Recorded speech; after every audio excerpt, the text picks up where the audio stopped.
차세대 에너지 요소 기술 개발이라는 주제로 연구를 진행하고 있습니다. 저희 과제는 네 가지 파트로 나눠져 있고요.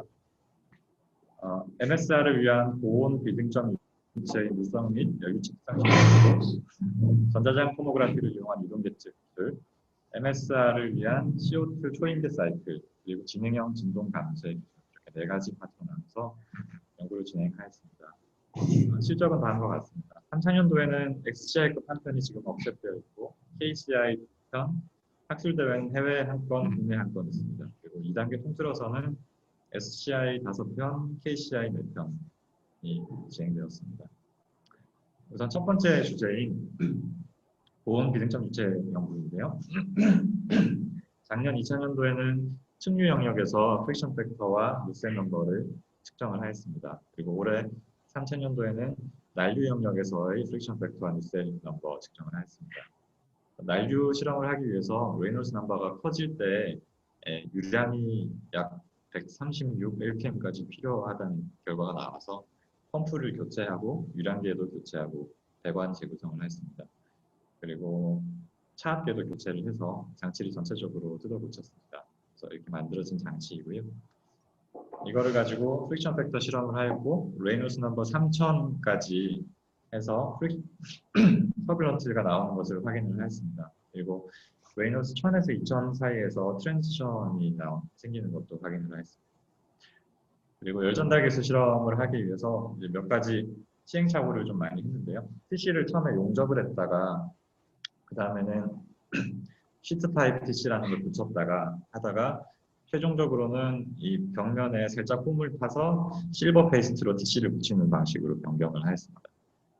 그 외에 몇 가지 이제 개선들을 해서 최종적으로 다음과 같은 결과를 얻었습니다.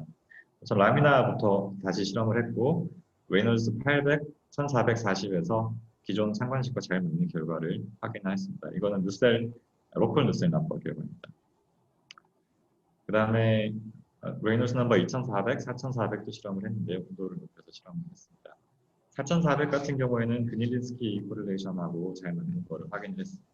근데 레이놀스 2400 같은 경우는 이게 측류 특성과 난류 특성이 사이쯤 되는 특성이 나타났는데 이거는 트랜지션 구간이라고 저희가 판단을 했습니다. 두 번째 주제는 전자장 토모그래피를 이용한 이동 계측 기술입니다. 토모그래피에는 여러 가지가 있는데 저희가 하는 것은 CIFT라고 하는 전자장을 이용한 토모그래피입니다. 그래서 지뢰방정식을 쭉 유도를 해서 penetration depth와 magnetic Reynolds number라는 주요 파라미터를 도출을 했고요. 우선 penetration depth부터 설명을 드리면 penetration depth가 너무 얕으면 내지를 자기장에 뚫고 들어가지 못합니다. 그래서 penetration depth가 특성 길이보다는 커야 된다라는 것이고요. magnetic Reynolds number가 너무 크면 이번에는 자기장이 유속에 영향을 받습니다. 그래서 magnetic Reynolds number는 1보다는 작아야 합니다. 그 두 가지를 이용해서 설계를 했고 민감도 행렬을 도출을 했습니다. 민감도 행렬은 이렇게 표현이 되는데 간단하게 말씀드리면 코일에서 측정된 볼티지와 속도 장간의 리니어 릴레이션십입니다. 그래서 이거를 선형화시킨 일종의 자코비안 행렬을 센시티비티 매트릭스라고 하고요. 이 AX equals P를 거꾸로 역행렬로 푸는 것이 바로 역전사 알고리즘이라고 보시면 됩니다. 그래서 이거를 토모그래피를 수행하기 위해서 저희가 FEM 코드, 2차원 FEM 코드를 직접 작성을 했습니다. 매틀랩을 이용해서 작성을 했고 해석 형상은 스테인리스 스틸 304가 가운데서 60에서 240 RPM으로 회전하고 있고 8개의 코일이 둘러서 있는 2차원 해석 모델입니다. 1번부터 8번까지 코일이 순차적으로 교류 전류가 4Hz 1A 교류 전류가 흐르게 되면 나머지 채널들에서 유도 전압을 측정을 해서 그걸 가지고 토모그래피를 수행하게 됩니다. 가운데 있는 실린더가 회전하게 되면 이쪽이 스테이셔너리 멈춰 있는 것이고 이쪽이 회전하는 것인데 이 보시는 차이처럼 자기장이 휘어지게 됩니다. 그래서 이 휘어지는 자기장을 바깥에 둘러져 있는 코일을 가지고 측정을 하게 됩니다.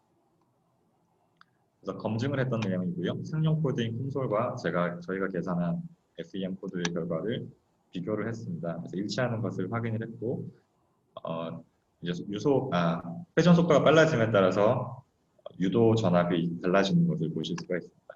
그리고 로테이션이 0일 때를 기준으로 얼만큼 전압이 바뀌었는지를 나타내는 게 델타 V라고 하고요. 이 델타 V 결과를 이용해서 역전사를 수행하게 됩니다. 그래서 민감도 행렬을 계산을 했던 결과이고요.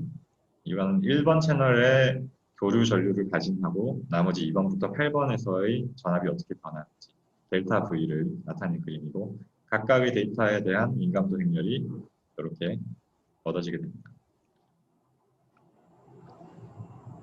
그래서 이거를 가지고 이제 인버스 알고리즘으로 실제로 이거를 이미지를 복원할 수 있는지를 해본 결과입니다. 그래서 간단하게 가장 간단한 회전하는 유동장 혹은 실린더가 회전하는 경우에 대해서 수치 해석을 통해서 전압을 이렇게 계산을 해냈고요. 8개의 코일에 대해서 팔 콤비네이션 2를 하게 되면 이제 56개의 데이터셋을 얻게 됩니다. 이 56개의 데이터셋을 가지고 역전사를 하게 됩니다. 여기서 보시면은 이제 푸사이라는 게 나왔는데요. 이 푸사이는 스트림 펑션입니다. 저희가 벨로시티를 스트림 펑션을 이용해서 정의를 했는데요. 스트림 펑션을 사용하게 되면 좋은 점이 벨로시티는 2차원에서 컴포넌트가 2개인데 스트림 펑션은 컴포넌트가 하나로 줄기 때문에 언노운의 개수가 절반으로 줄고 두 번째 이유는 스트림 펑션의 정의에 의해서 다이버전스가 0이 됩니다. 그래서 물리적으로 컨티뉴티를 만족하는 솔루션이 확보되기 때문에 그 두 가지 이유로 스트림 펑션을 저희가 사용해서 센시티비티를 정의를 했습니다.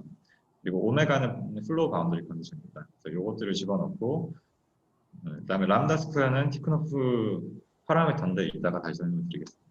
이것들을 적용해서 인버스 알고리즘으로 스트림 펑션을 복원한 것이고 이걸 가지고 속도장을 복원한 결과입니다. 그래서 이 람다 스퀘어가 티크노프 파라미터인데요. 이 값을 어떻게 주느냐에 따라서 솔루션이 달라집니다. 그래서 이거를 경험적으로 찾기도 하지만 옵티멈한 값을 찾는 방법이 있는데 그게 L 커브 옵티마이제이션이라는 것입니다. 그래서 X축을 리지듀얼로 놓고 Y축을 티크노프 펑션의 일트놈으로 놓고 그려보면은 람다 스퀘어를 스위프를 해서 그려보면 L자 모양으로 꺾이는 지점이 있는데 이 지점이 X와 Y가 둘 다 미니마이즈 되는 옵티멈 포인트라고 합니다. 그 지점이 람다 스퀘어가 10-23승에서 10-9승 사이인데요. 실제로 이미지 에러를 분석을 해보면 10-10승 정도에서 가장 에러가 적은 이미지가 나타났습니다. 그리고 람다 스퀘어가 작으면 물리적으로 이상한 솔루션이 되고 반대로 람다 스퀘어가 너무 크면 속도 자체가 0으로 수렴합니다. 그래서 그 사이 어딘가에 옵티멈 솔루션이 있고 그 티크노프 파라미터를 L 커브 옵티마이제이션으로 찾았습니다. 두 번째 좀 더 복잡한 유동으로 테스트를 해봤습니다. 이건 양방향으로 회전하는 유동인데요. 마찬가지로 볼티지를 수채석을 통해서 얻고 그 다음에 인버스 알고리즘을 수행해서 속도장을 복원을 했습니다. 이미지 에러는 1.8%입니다. 그리고 좀 더 복잡한 이제 4가지 방향으로 회전하는 유동에 대해서 마찬가지 인버스 알고리즘 수행을 했고 이때 이미지 에러는 5%였습니다.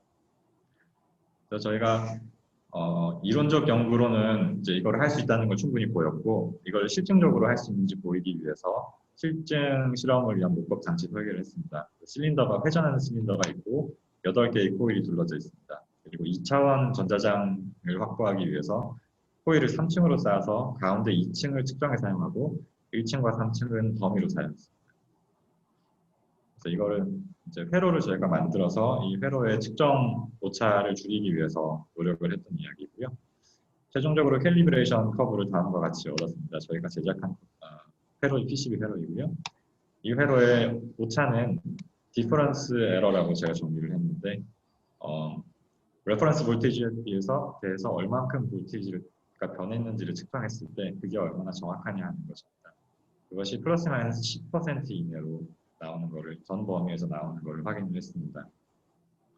그래서 이 10%를 기준으로 보시면 저희가 랜덤 에러를 5개를 에러 벡터를 정리를 해서 이거를 데이터에다 섞었습니다. 그래서 데이터 크기의 10% 정도로 섞었을 때 여기인데요. 이때 이미지 에러가 평균으로는 4.4%, 범위로는 약 3에서 6% 정도 이미지 에러가 나왔고 10% 이내 꽤 정확한 복원을 할 수가 있었습니다. 마찬가지로 첫 번째 유동과 두 번째, 세 번째 유동에 대해서 각각 4.4%, 2.2%, 5.5%로 모두 10% 이내, 최대치도 10% 이내로 꽤 정확한 복원이 가능하다는 것을 확인을 했습니다. 그래서 이거를 하기 위해서 장치를 실제로 제작을 했고, 이게 이제 저희 시험 코일을 제작해서 이제 장치에다 달아놓은 것이고요. 이 가운데 있는 실린더가 돌아가게 됩니다. 여기까지 진행을 했는데, 이게 이제 장치가 3월 초에 저희가 받아서 아직 이제 실험 준비만 하고 있고 아직 실험 데이터를 적용하지는 못했습니다. 3월 말까지는 이제 실제 데이터를 가지고 이미지 복원을 할 계획을 갖고 있습니다. 세 번째 주제입니다. 이제 빨리 진행을 하겠습니다. 세 번째는 초인계 CO2 초인계 사이클 설계에 대한 건데 두 가지로 나눠서 소형 설비와 그다음에 MSR을 적용할 수 있는 대형 설비 두 가지로 진행했습니다. 소형 설비 같은 경우는 12kW급이고 트랜스크리티컬이라고 해서 크리티컬 포인트를 걸쳐서 한 바퀴 도는 루프입니다. 사이클입니다. 그래서 이것들을 이제 한동대학교에 실제로 설치를 해서 시운전을 했던 내용이고요. CO2 초인계 상태 진입하는 것까지 확인을 했고 계속 연구를 실험을 진행 중입니다. 그리고 이론적인 연구를 해서 이제 여러 가지 조건에 따라서 최적화를 수행을 했고 약 18.6% 효율을 얻었습니다. 한동대에 있는 태양열 패널에 이걸 적용했을 때 얼마 효율이 나오는지 테스트를 했고 약 계절에 따라서 다르지만 6.2에서 6.7% 정도의 효율이 나오는 것을 확인했습니다. 두 번째는 이제 대형 MSR용 브레이튼 사이클 설계인데 DWSIM이라는 상용 코드를 이용해서 설계를 수행을 했습니다. 그래서 좀 복잡하긴 한데 브레이튼 사이클을 이용해서 약 45% 효율, 고온이 700도인 열원에서 약 45% 효율이 나오는 것을 확인을 했습니다. 네 번째 마지막 주제입니다. 이건 진동 감쇄를 위한 지능형 진동 감쇄 기술입니다. 이것도 3년 동안 계속 진행을 해서 2차년도까지 했던 결과고 지금 3차년도 결과인데 2차년도보다 안정성이 개선이 됐다라는 내용입니다. 그래서 기존의 방식을 벡터 형태에서 스칼라로 바꾸고 몇 가지 방식을 바꿔서 Q테이블을 만들고 이걸 업데이트하는 방식으로 제어를 하는 최종적으로 방법을 선택을 했고 이 방식에 대해서 적정성 검증 수행을 했고 성능 검증을 했고 강인성 검증 이 장치가 하드웨어 자체가 자기 유변 시스템이라고 해서 자기장에 따라서 강성이 변하는 물질을 이용해서 여기 자기장을 걸어서 진동 제어를 하는 장치입니다. 그래서 그게 비선형적 특성이 있고 그다음 시간에 따라서 변하는 또 시변적 특성이 있어서 그런 변화에 대해서 적응할 수 있는지 강인성 검증을 수행을 했던 결과입니다. 그래서 Day 1, 2에 따라서 계속 시스템이 변하는데 그거를 인공지능이 찾아서 제어를 해서 최적의 제어 값을 찾아낸다라는 내용이고요. 그렇게 해서 연구를 진행을 했습니다. 그래서 적절성 확인, 성능 검증, 강인성 검증 연구를 수행을 해서 논문이 최근에 억셉이 돼서 이제 나갔던 내용입니다. 여기까지 발표를 마치도록 하겠습니다.